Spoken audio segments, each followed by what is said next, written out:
El esclavismo es el sistema social basado en la explotación de esclavos para la producción económica. ¿Y qué significa ser esclavo? Significa ser propiedad legal de una persona. Sus orígenes se remontan desde la Revolución Agrícola y desde entonces se ha adaptado a las diferentes condiciones históricas. Fueron esclavistas las economías de Mesopotamia, el Antiguo Egipto, el Imperio Azteca, Grecia y Roma. La economía se basaba en la esclavitud. Era común que traficaran y comerciaran a las personas para ser esclavos. El esclavismo era hereditario, es decir, los hijos de los esclavos también lo iban a hacer. Los esclavos no tenían ningún tipo de protección, siendo tratados como animales o incluso peor. No tenían una jornada laboral fija, sino que trabajaban hasta que el amo quisiese, ocasionando miles de muertes. Y de igual manera no tenían un salario fijo, sino que se les pagaba con comida y techo. La violencia contra los esclavos era normal y no era mal vista.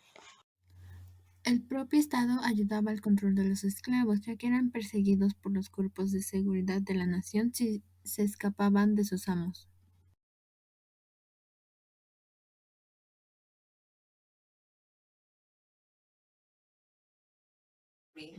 El esclavismo es un sistema de organización social y producción económica fundado en la esclavitud. Se utilizaban a seres humanos despojados de todos sus derechos como instrumentos de trabajo en beneficio de sus amos. Los esclavos carecían de libertad y de derechos. En esos tiempos la esclavitud se consideraba como algo normal. Aristóteles promulgó que la esclavitud era algo natural. Creyó que obedecía a la naturaleza de las cosas y admitió que a los seres humanos y a algunos hombres que por su condición no merecían ser libres sino ser esclavos. En Atenas la sociedad política estaba dividida en tres, eran ciudadanos, eran los esclavos y los extranjeros. Solo los ciudadanos tenían derechos, eran los únicos que podían ejercer esos derechos en la democracia y por lo tanto se reducía a reconocer la participación política y civil de la minoría. Los esclavos negros eran tratados como animales y sin derechos, jurídicamente como objetos o cosas. En el siglo XII los siervos eran semilibres y gozaban de una serie de derechos. La esclavitud como institución jurídica era una situación en la cual una persona le pertenecía a otra. Esto se mantuvo como una condición social. El origen de los esclavos provenía de las conquistas y no exigía una regulación jurídica sobre ellos. Esto era considerado como una práctica social y económica. Para Aristóteles era una garantía indispensable de que los hombres libres pudieran dedicar su tiempo libre en la política y buen gobierno.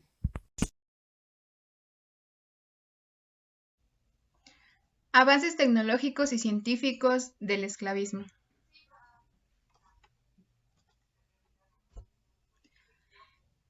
Uno de los cambios más notorios fue el desarrollo de los instrumentos de trabajo. Con el tiempo, los esclavos fueron desarrollando nuevos métodos para realizar los diferentes trabajos que les iban indicando.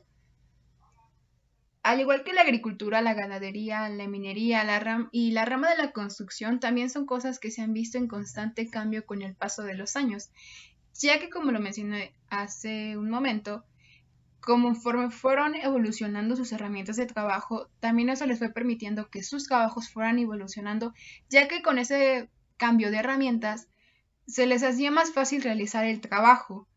Entonces, pues aparte de que lograban terminar a lo mejor de una manera más rápida el trabajo, pues ya no le era tan cansado puesto que recibían la ayuda de esos materiales o de esas herramientas.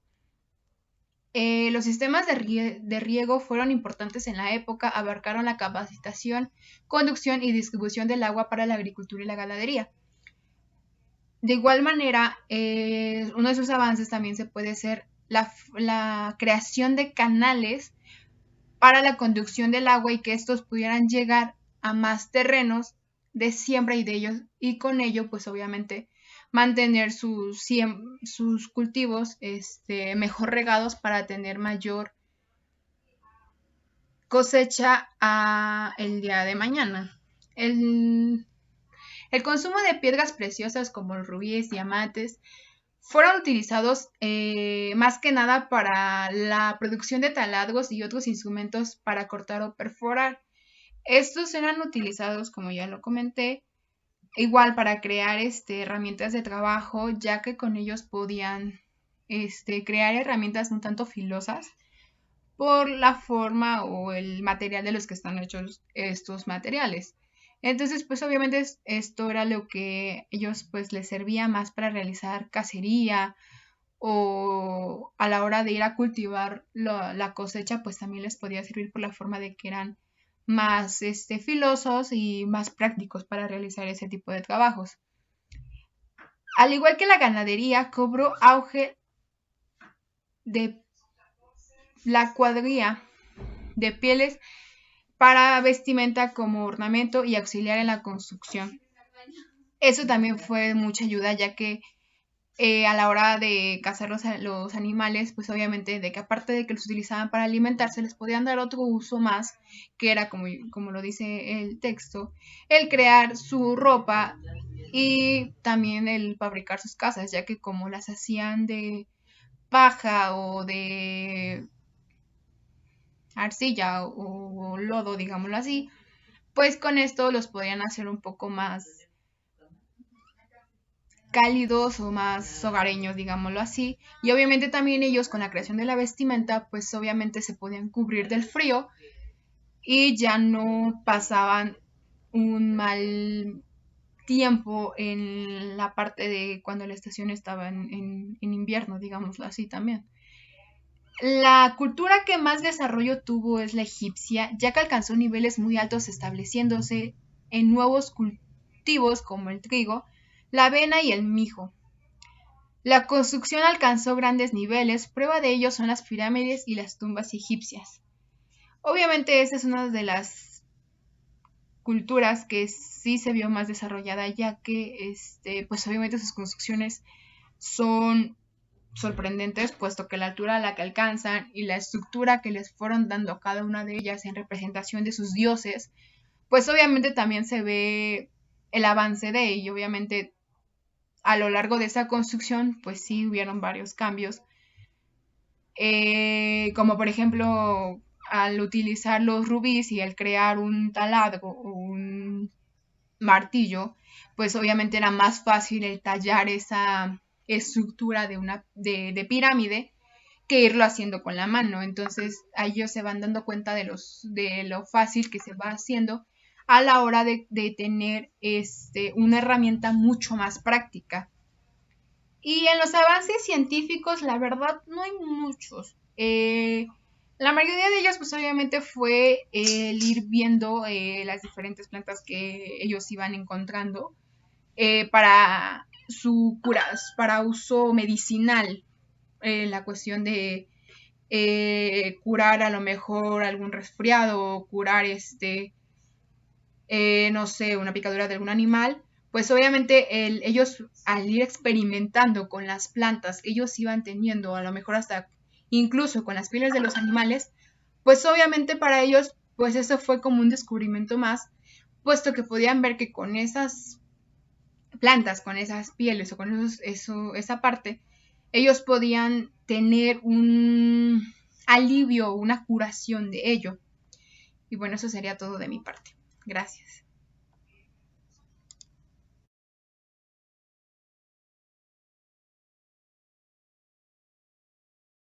El 16 de 1857 se publicó un artículo editorial con motivo del aniversario del inicio de la Guerra de Independencia.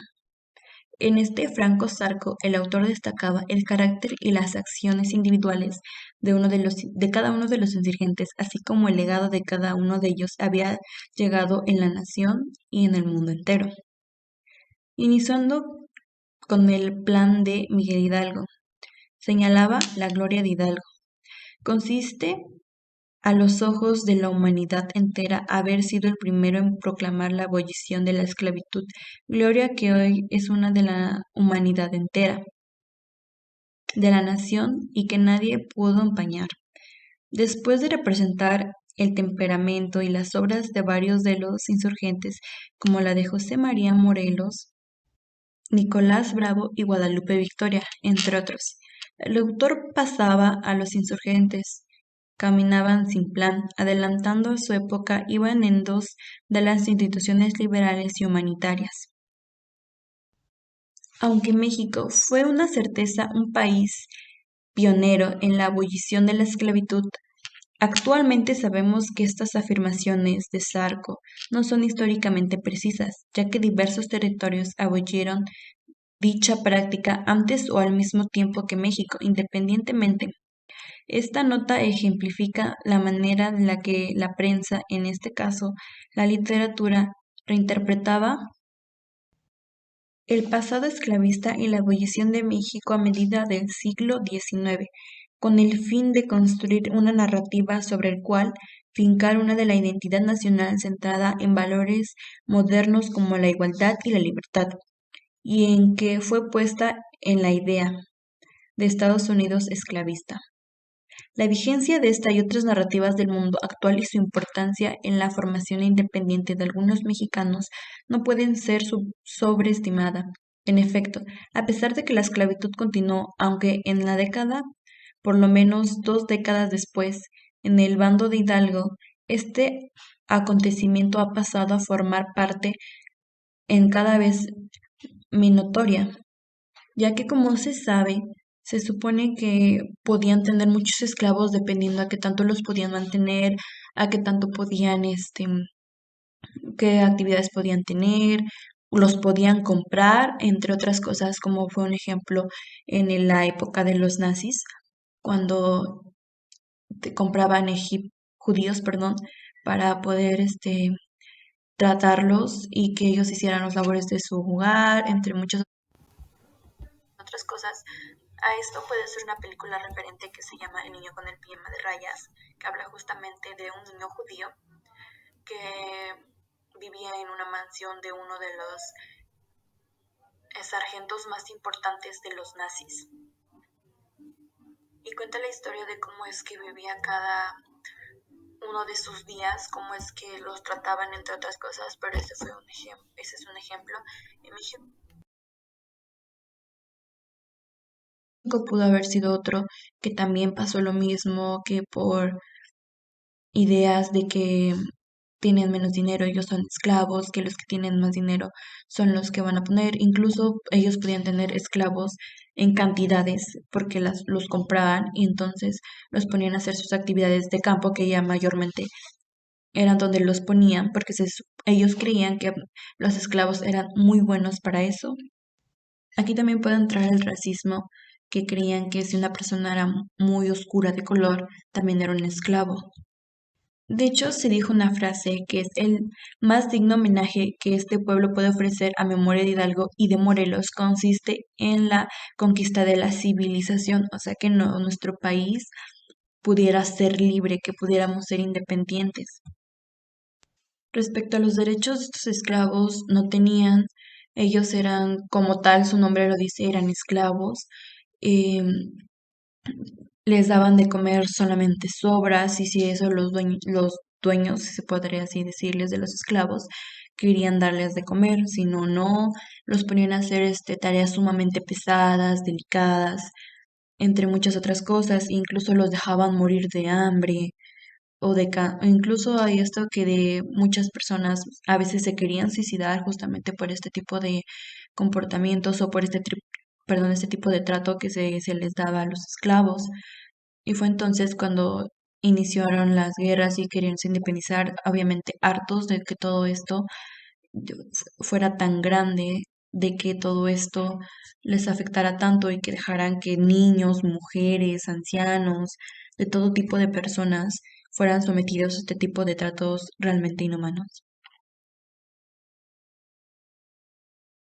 Consecuencias positivas y negativas en el esclavismo. En primero, lo malo. Los abusos por parte de los propietarios a los esclavos. En la esclavitud y su llegada a América eran productos comerciales, los cuales eran considerados como una herramienta de trabajo, la cual se aprovechaba al máximo. Esto llevó a muchos de los abusos que hoy en día son castigados, principalmente las cansadas horas laborales sin descanso alguno, y muchas veces imposibilidad de ingerir alimento. Las golpizas proporcionadas por los propietarios hacia los negros y las cansadas jornadas. 2. La muerte de muchos esclavos. A causa de que cientos de esclavos africanos eran sacados de su territorio a la fuerza, esto presentaba un riesgo en el traslado de los mismos, los cuales entre peleas, así como accidentes naturales o provocados, muchas veces estos perdían la vida y sin ninguna importancia. El propietario de estos los vendía como su propio beneficio. Aprovechar cualquier tipo de abuso que le pudiera generar ganancia. 3. La destrucción familiar por el esclavismo. Es bien sabido que durante el traslado las personas africanas para realizar tareas, muchas veces estas tenían familias,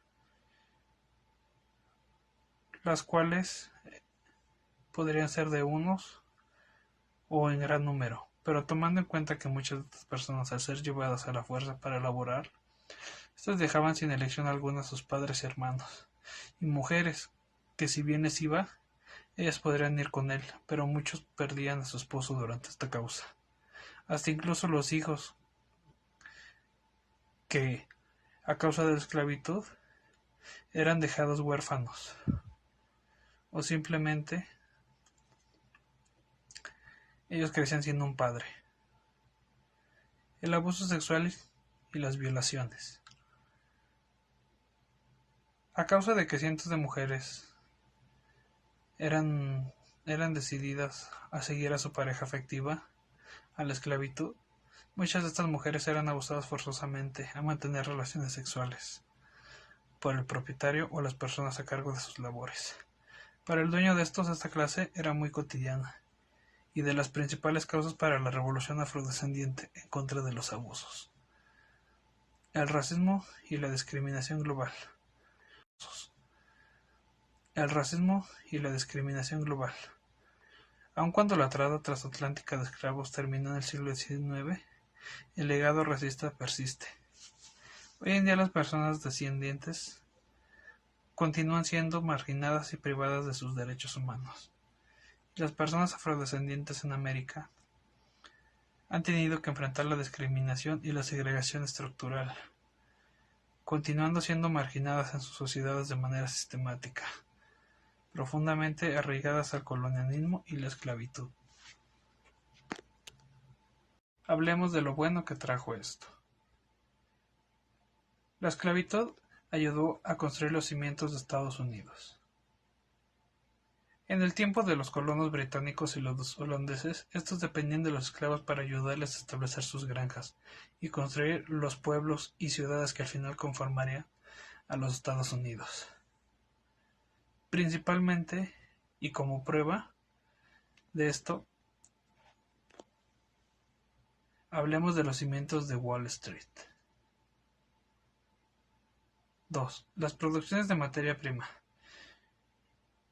Los esclavos eran llevados para trabajar en las plantaciones de algodón, azúcar y tabaco, y las cosechas eran enviadas a Europa o las colonias del norte, en donde se transformaban en productos de acabados. Esto refleja la controversia en los Estados Unidos, y las ventas de los productores se usaron para financiar los viajes a África en busca de más esclavos. 3. Las pólizas de seguro. Este comercio triangular era buen negocio para los inversores. En el siglo XIX los bancos estadounidenses y sureños vendieron títulos que ayudaron a financiar la expansión de las plantaciones de esclavos. Para equilibrar el riesgo derivado de traer por la fuerza a personas desde África, estos compraban las pólizas de seguro, que de estos se protegían ante la eventualidad de que el barco se hundiera y de los riesgos de perder a algunos esclavos. La contabilidad y finanzas. Algunas de las principales empresas americanas vendían pólizas para garantizar que los dueños de los esclavos serían recompensados si estos resultaban heridos o morían. La producción de Estados Unidos en el esclavismo. A mediados del siglo XIX exportaciones de algodón representaban más de la mitad de las exportaciones de los Estados Unidos. La producción que no era vendida era llevada a los estados del norte, incluyendo Massachusetts y Rhode Island, para ser convertida en telas. En los años recientes, los bancos estadounidenses se disculpaban públicamente por el papel durante la esclavitud. Los derechos humanos. En el esclavismo surgió la necesidad por parte de las personas abusadas de ser cuidadas en las leyes, por ende en los derechos humanos, los cuales fueron asignados diversos artículos, como por ejemplo la de los derechos humanos, que habla sobre la persona que tiene derecho al descanso, al disfrute del tiempo libre, a limitación razonable de la duración del trabajo y vacaciones periódicas.